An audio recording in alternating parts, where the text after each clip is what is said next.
Hey y'all, you know what time it is?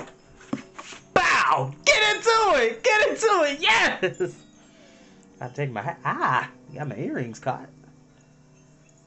Ooh, yowza. Nah, my hair is not having issues. I just want to keep my hat on. But how is everybody today? On this beautiful day. I know it's raining here in Dayton.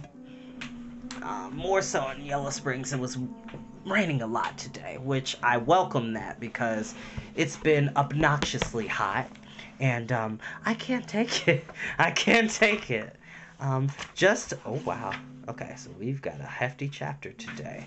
How we all doing? I'm glad that we are all doing great today.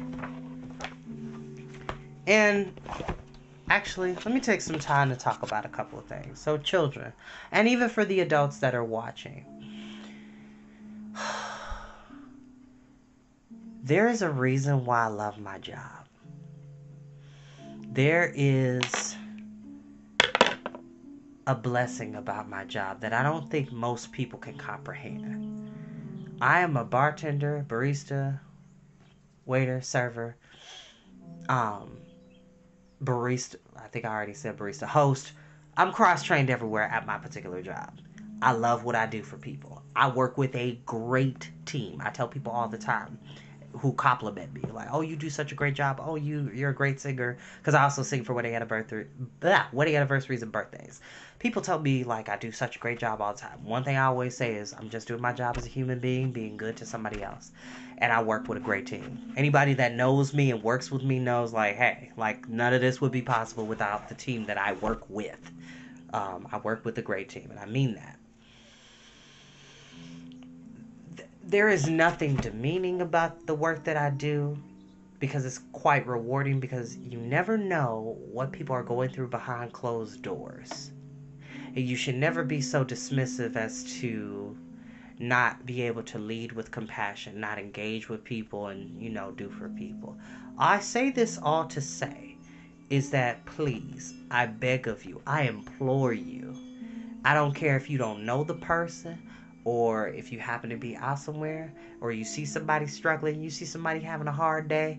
Yes, the pandemic is still going on and, whenever I go out to the store, I got my mask on. But when I'm at work or at home, I'm, of course, able to have my mask off. But be kind to each other. Be nice.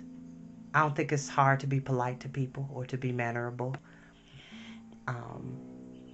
There are so many people struggling and suffering out there that could really use gentility and kindness. And that's what I like to do in my job.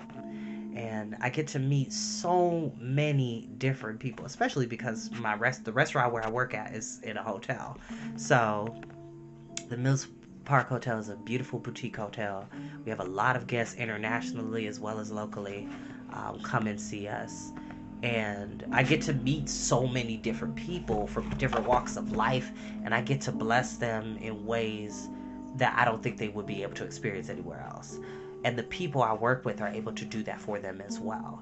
And so I've always been taught from a very young age, as long as you love what you do, you will never work a day in your life. I would never choose a job just to get a check. Anybody can do that. I would rather go into work knowing that I love my job every day, that I'm grateful for the work that I do for people and the work that I am given. Because I have so much fun in my job. I'm able to be myself. I don't have to filter who I am as a person, and especially as a person of color, a queer person of color at that. I'm able to be seen and be respected. You feel what I'm saying? Like, I'm able to be human and to be loved and to be respected by good people, not only who I work with, but people who I take care of. And I just want to say that to say, be kind to each other. I understand it's stressful out here. I understand that it is a fearful situation with the Delta variant and all these other variants that are popping up with COVID. But do your due diligence by taking care of yourself. Take your vitamins. Get some elderberry juice or elderberry syrup. Mask up. Get vaccinated. If you you don't want to, that's on you. I can't judge you for that. That's not my place. But be kind to each other. That's all I ask. That's all I had to say about that. I don't know who's watching, but thank you for watching. I love you for watching, so I appreciate you for whoever's out there, because I see it's 2 people, but it's not telling me who it is. But thank you for watching, and please share this with other people. Oh, hi, Jake.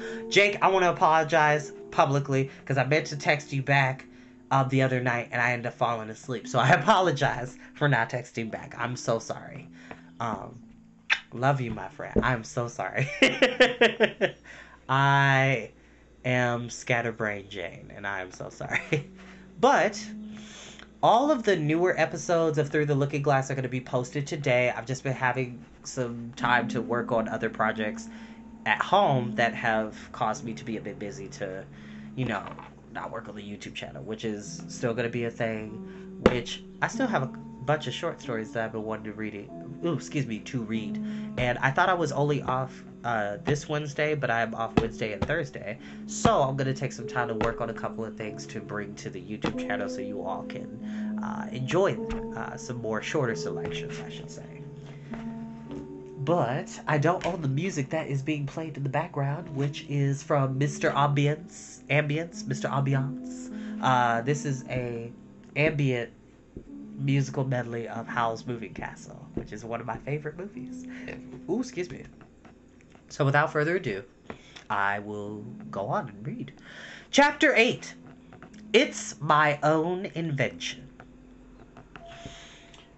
Here we go. After a while, the noise seemed gradually to die away till all was dead silence. And Alice lifted up her head in some alarm. There was no one to be seen, and her first thought was that she must have been dreaming about the lion and the unicorn and those queer Anglo-Saxon messengers. However, there was the great dish still lying at her feet, on which she had tried to cut the plum cake. So I wasn't dreaming after all, she said to herself, unless we're all a part of the same dream. Only I do hope it's my dream, and not the Red King's. I don't like belonging to another person's dream. She went on in a rather complaining tone. I've got a great mind to go and wake him and see what happens. At this moment her thoughts were interrupted by a loud shouting of, Ahoy! Ahoy! Check! And a knight dressed in crimson armor came galloping down upon her, brandishing a great club. Just as he reached her, the horse stopped suddenly. You're my prisoner! The knight cried as he tumbled off his horse. Startled as she was, Alice was more frightened for him than for herself at the moment, and watched him with some anxiety as he mounted again. As soon as he was comfortably in the saddle, he began once more, You're my... But another voice broke out in, Ahoy! Ahoy! Check! And Alice looked round in some surprise for the new enemy. This time it was a white knight. He drew up at Alice's side and tumbled off his horse just as the red knight had done. Then he got on again, and the 2 knights sat and looked at each other for some time without speaking. Alice looked from one to the other in some bewilderment. She's my prisoner, you know, the red knight said at last. Yes, but then I came and rescued her, the white knight replied.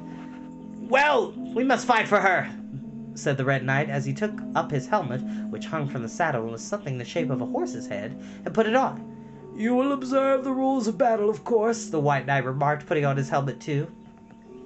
I always do, said the red knight, and they began banging away at each other with such fury that Alice got behind a tree to be out of the way of the blows.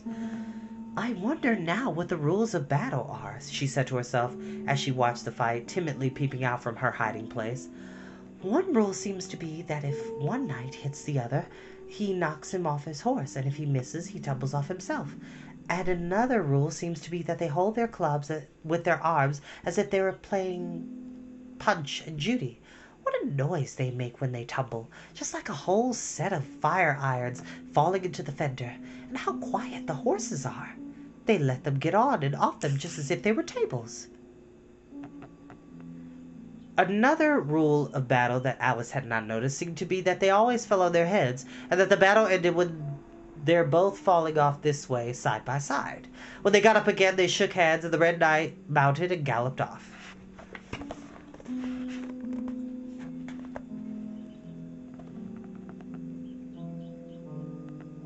Like knights on a chessboard.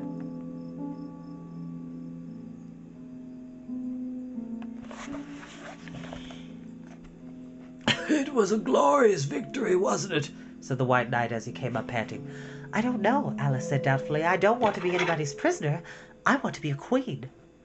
So you will when you've crossed the next brook, said the White Knight. I'll see you safe to the end of the wood. Then I must go back, you know. That's the end of my move. Excuse me. Thank you very much, said Alice. May I help you off with your helmet? It was evidently more than he could manage by himself. However, she managed to shake him out of it at last.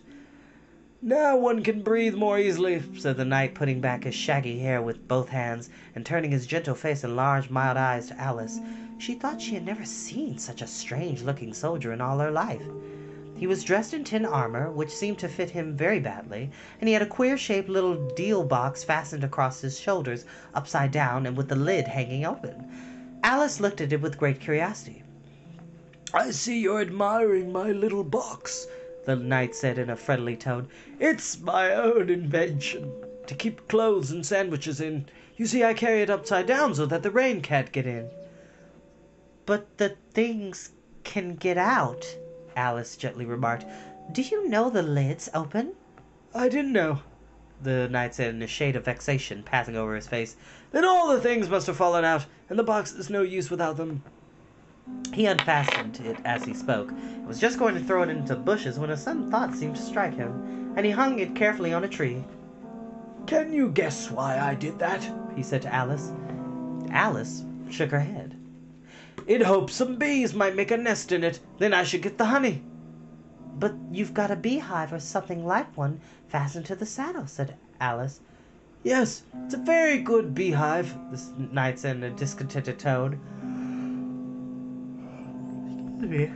One of the best kind, but not a single bee has come near it yet, and the other thing is a mouse trap.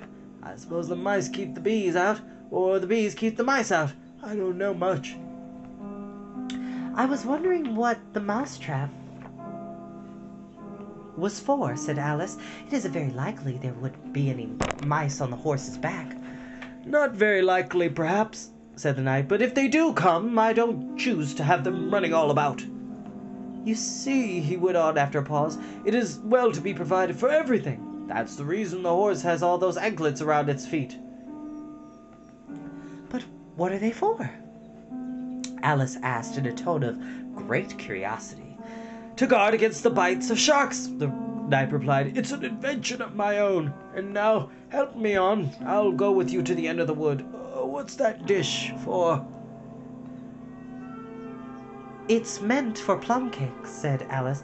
We better take it with us, the knight said. It'll come in handy if we find any plum cake. Help me get it into this bag.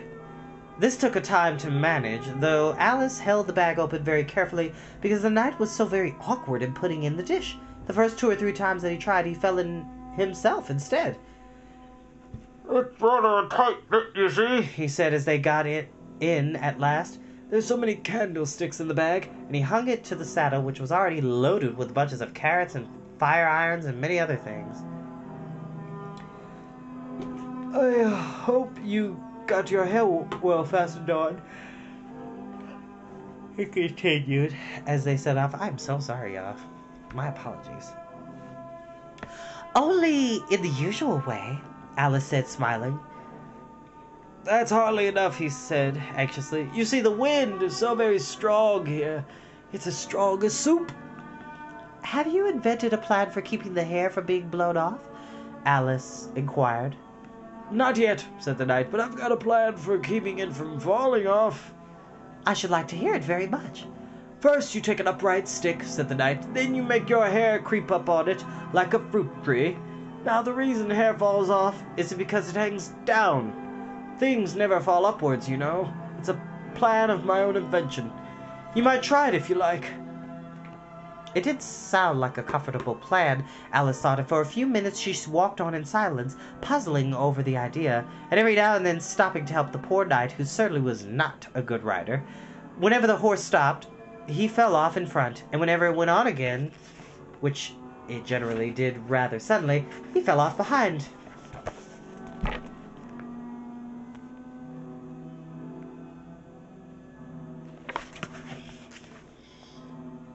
Otherwise, he kept on pretty well, except that he had a habit of now and then falling off sideways, as he generally did this on the side on which Alice was walking. She soon found that she was the best plan not to walk quite close to the horse. "I'm afraid you've not had much practice in riding," she ventured to say as she was helping him up from his 5th tumble. The knight looked very much surprised, and a little offended at the remark. "What makes you say that?" he asked as he scrambled back into the saddle, keeping hold of Alice's hair with one hand to save himself from falling over on the other side. Ooh, sorry.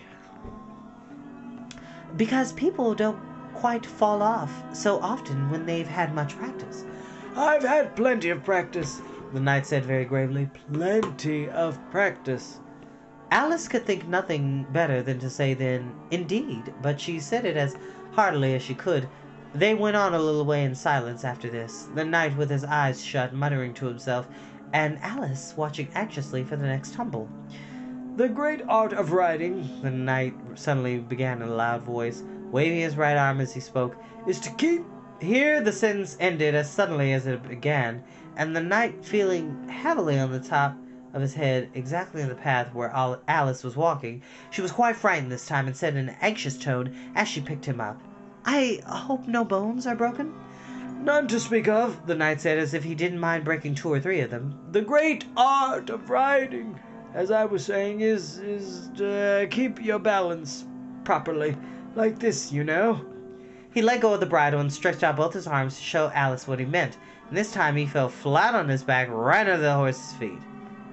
"Plenty of practice," he went on repeatedly, all the time that Alice was getting him on his feet. "Plenty of practice." "It's too ridiculous," cried Alice, losing all her patience this time.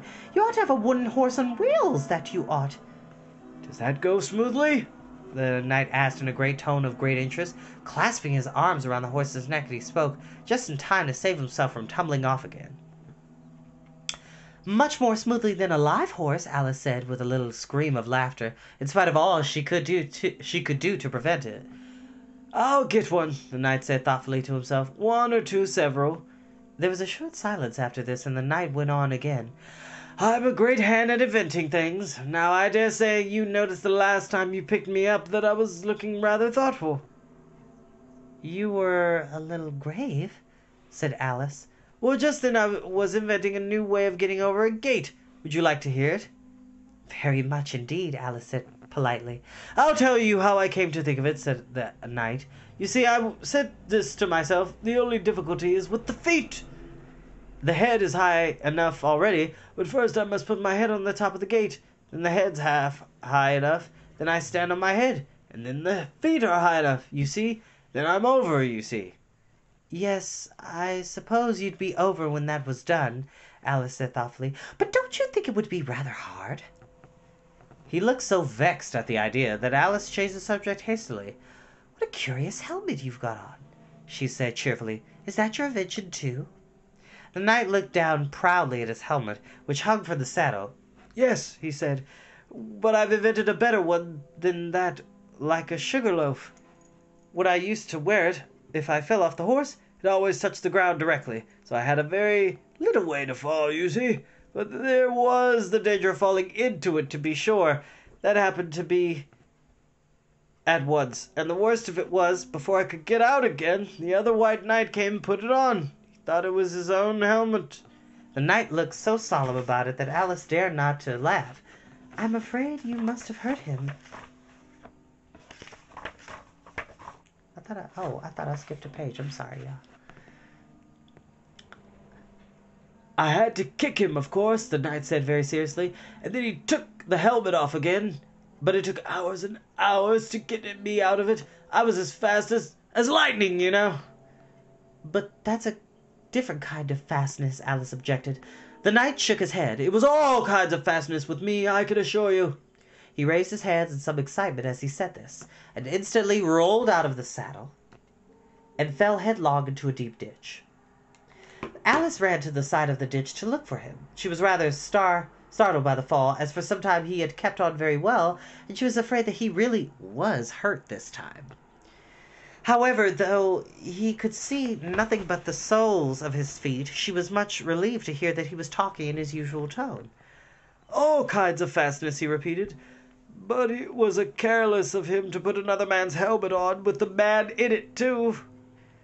"But how can you go on talking so, head downwards?" Alice asked, as she dragged him out by the feet and laid him in a heap on the bank.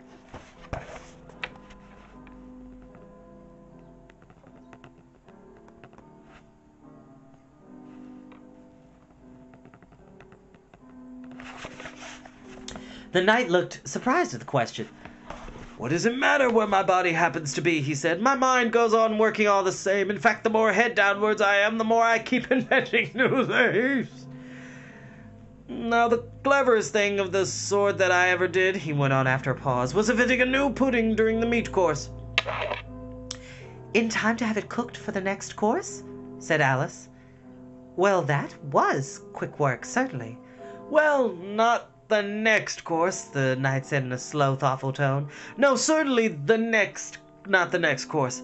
"Then it would have to be the next day. I suppose you wouldn't have 2 pudding courses in one dinner." "Well, not the next day," the knight repeated as before. "Not the next day." In fact, he went on, holding his head down and his voice getting lower and lower. "I don't believe that pudding ever was cooked. In fact, I do believe that pudding ever will be cooked. And yet it was a very clever pudding to invent." "What do you mean it to be made of?" Alice asked, hoping to cheer him up, for the poor knight seemed quite low-spirited about it. "It began with blotting paper," the knight answered with a groan. "That wouldn't be very nice, I'm afraid." "Not very nice alone," he interrupted quite eagerly, "but you've no idea what a difference it makes, mixing it with 2 things, such as gunpowder and sealing wax. And here I must leave you." They had just come to the end of the wood. Alice could only look puzzled. She was thinking of the pudding. "You are sad," the knight said in an anxious voice. "Let me sing you a song to comfort you." "Is it very long?" Alice asked, for she had heard a good deal of poetry that day. "It's long," said the knight, "but it's very, very beautiful. Everybody that hears me sing, either it brings the tears into their eyes, or else—" "Or else what?" said Alice, for the knight had made a sudden pause. "Or else it doesn't, you know. The name of the song is called Haddock's Eyes." "Oh, that's the name of the song, is it?" Alice said, trying to feel interested. "No, you don't understand," the knight said, looking a little vexed. "That's what the name is called. The name really is The Aged Man." "Then I ought to have said that's what the song is called," Alice corrected herself. "No, you oughtn't. That's quite another thing. The song is called Ways and Means, but that's only what it's called, you know." "Well, what is the song, then?" said Alice, who was by this time completely bewildered.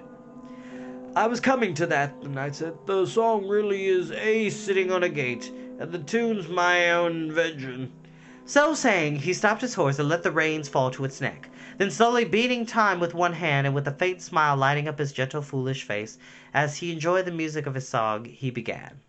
Of all the strange things that Alice saw on her journey through the looking-glass, this was one that she always remembered most clearly.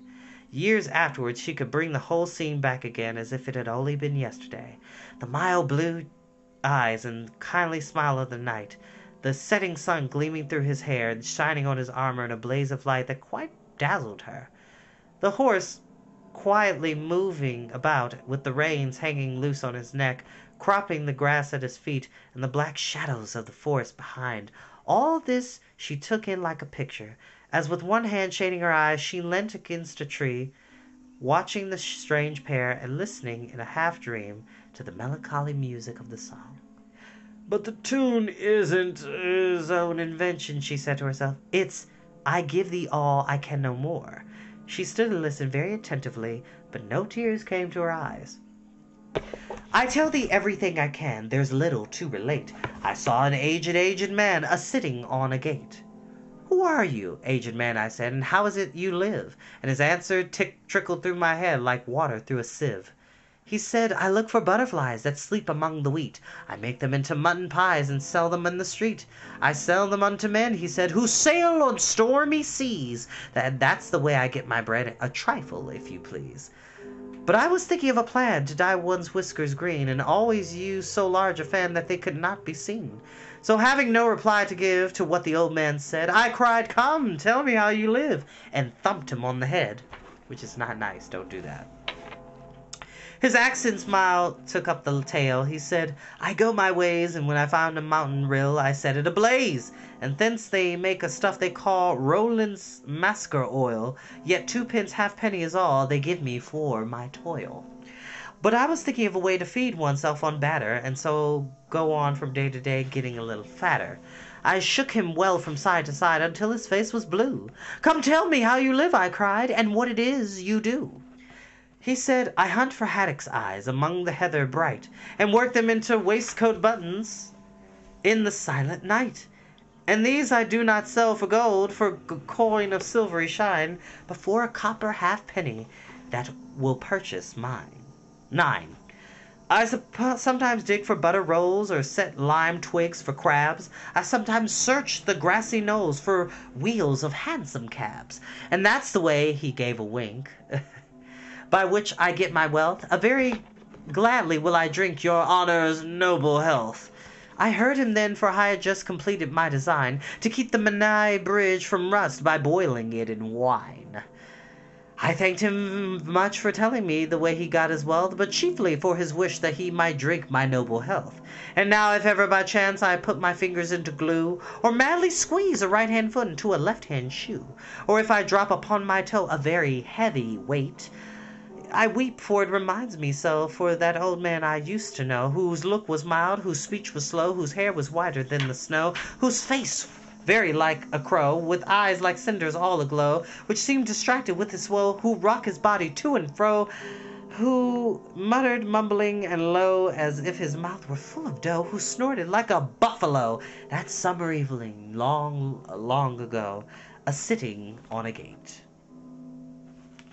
Which, by the way, that's what he looks like, the gentleman he's talking to. As the knight sang the last words of the ballad, he gathered up the reins and turned his horse head along the road by which they had come. You've only a few yards to go, he said, down the hill and over that little brook, and then you'll be a queen. But you'll stay and see me off first, he added as Alice turned with an eager look in the direction to which he pointed. I shan't be long. You'll wait and wave your handkerchief when I get to that turn in the road. I think it'll encourage me, you see. Of course I'll wait, said Alice, and thank you very much for coming so far, and for the song. I liked it very much. I hope so, the knight said doubtfully, but you didn't cry so much as I thought you would. So they shook hands, and then the knight rode slowly away into the forest. It won't take long to see him off, I expect, Alice said to herself as he stood watching him. There he goes, right on his head as usual. However, he gets on again pretty easily. That comes of having so many things hung around the horse. So she went on, talking to herself as she watched the horse walking leisurely along the road, and the knight tumbling off, first on one side and then on the other. After the 4th or 5th tumble, he reached the turn, and then she waved her handkerchief to him like this. So, for all those that... first of all, having a hanky is cool. So you just wave like this. You just wave by. It's just a traditional way of sending someone off. Or you throw your handkerchief for them to catch it. It's a thing. It used to be a thing. It should still be a thing. I hope it encouraged him, she said, as she turned to run down the hill. And now for the last brook and to be a queen. How grand it sounds. A few steps brought her to the edge of the brook. The 8th square at last, she cried as she bounded across, and threw herself down to rest on a lawn as soft as moss, with little flower beds dotted about here and there. Oh, how glad I am to get here! And what is this on my head? She exclaimed in a tone of dismay, as she put her hands up to something very heavy that fitted tight all round her head. But how can it have got there without my knowing it? She said to herself, as she lifted it off and set it in her lap to make out what it could possibly be. It was a golden crown.